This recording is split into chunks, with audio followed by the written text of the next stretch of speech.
Consciousness is a concept we experience daily, yet it remains notoriously difficult to define.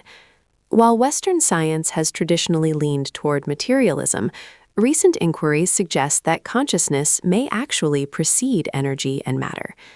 Today, we explore a scientific rationale that places consciousness at the very center of reality. Historically, Galileo replaced qualitative philosophy with quantitative argumentation, paving the way for modern science. However, this materialistic paradigm often views consciousness as a hard problem, an emergent property of the brain. To move forward, we must look beyond this bottom-up hierarchy and consider a top-down approach. Many founding fathers of physics shared this view. Max Planck regarded consciousness as fundamental and matter as derivative. Werner Heisenberg argued that the smallest units of matter are ideas expressed in mathematical language. These pioneers suggested that we cannot get behind consciousness. It is the ultimate reality. Our methodology is inspired by David Bohm's model of implicate and explicate orders. It suggests that a superimplicate order generates various levels of structure and meaning. In this view, mind and matter are not separate, but are two aspects of one whole, inseparable as form and content. To build a scientific identity card for consciousness, we start with formal logic. In 1913, Henry Scheffer proved that all Boolean algebra could be derived from a single operator, the NAND gate, or Scheffer stroke. This suggests that the roots of consciousness might lie in simple logical operations. Using the Scheffer stroke, we can define the three primitive concepts of identity. Negation defines what is outside, I am not. Tautology defines what is inside, I am who I am. And contradiction allows for incompleteness, representing the inevitable undecidable propositions in any coherent system of thought. From these logical foundations, more complex attributes emerge. The implication operator introduces causality and the concept of time as a succession of causes and effects. It also introduces inhibition, creating a dualistic mode of action similar to the Eastern concepts of yin and yang, or active and passive states. Logic also allows consciousness to discriminate and unite. Equivalence is the basis for attraction and affinity. If me, then you. Incompatibility is the basis for repulsion.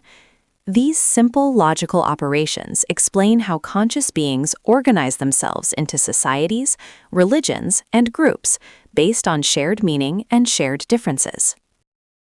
Symbolically, this self-referencing nature of consciousness is represented by the Ouroboros, the snake biting its own tail.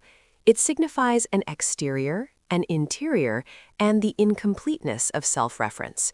This ancient symbol perfectly mirrors the mathematical necessity of a single logical operator forming a complete yet open system. We identify three levels of consciousness based on logic. The first is rational consciousness, using Boolean algebra, where double negation equals affirmation. This is the mode of classical physics and digital information. It is autonomous and coherent, allowing us to interact with the world through objective, measurable facts. The second level is meta-consciousness, which uses intuitionistic logic. Here, contradictions are allowed, and double negation does not necessarily mean affirmation. This mode relates to quantum physics and the unconscious mind. It deals with analogic information and meanings that carry more depth than raw digital data bits. The third level is supraconsciousness, using minimal logic. In this amazing mode, everything is true by essence and nothing is denied. It represents a state of oneness and the deep unity of the universe. At this level, consciousness transcends the digital-analog duality and operates through non-local causality. In communication, meaning is hierarchically superior to information. Raw information is like fuel, but meaning is the way consciousness treats that fuel. Digital languages deal with raw bits, while meta-languages provide context and relation. Without a superior meta-language, truth cannot be defined within a single system. Our model postulates that consciousness isolates information pools from a universal field. These pools gain an identity card through meaning. This creates the notion of the ego. When information flows between these pools, we observe the emergence of time and the illusion of matter. We introduce information activity as the product of information content and availability. To translate this to the physical world, we use fundamental coupling constants. For example, Boltzmann's constant relates information content to thermodynamic entropy. In this view, entropy measures the digital information available within a system. Similarly, Planck's constant relates activity to frequency, leading to the concept of vibration and quantum action. These constants define the limits between the non-observable information world and the visible universe. Quantum physics thus emerges naturally from the quantification of information into discrete bits. The speed of light, c, acts as a third constant, associating space with time. It sets an upper limit for information transfer. From this, we derive two entities: photons, which move at maximum speed, and matter, which moves slower and possesses an inertial coefficient we call mass. Energy itself is not a primary substance, but an attribute of manifested consciousness. Whether thermal, kinetic, or electrical, every form of energy can be described as the product of a coordinate, the information pool, and a propensity, the tendency for that information to flow and reach equilibrium. In neuroscience, these logical levels map onto brain states.